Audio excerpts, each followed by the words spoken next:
МВР ги вештачи материјалите кои специјалните обвинители ги запленија во кривичниот суд и домовите на судијата Владимир Панчевски и двајцата информатичари.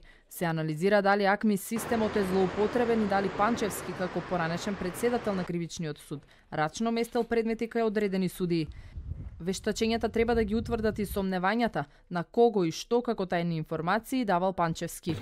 Јанева не потврдува дали Ѓорѓе Иванов е лицето кое ги барало идентитетите на осомничените од Панчевски пред да го стокми списокот со аболицијата.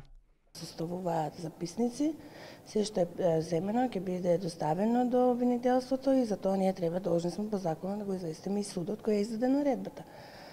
Откако ќе бидат преземени од наша страна тие докази или тие средства кои се најдени кај нив, ќе бидат анализирани и ќе бидат предмет на истражување во нашите предмети.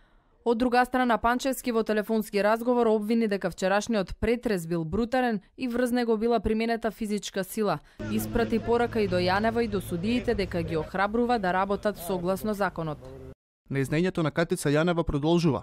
Со ова се постигнати две цели, предпоставувам, за изборните резултати на СДСМ и сеење страв во македонското правосудство.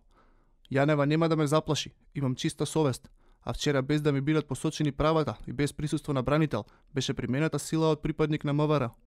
Вели Владимир Панчевски за телевизија 24.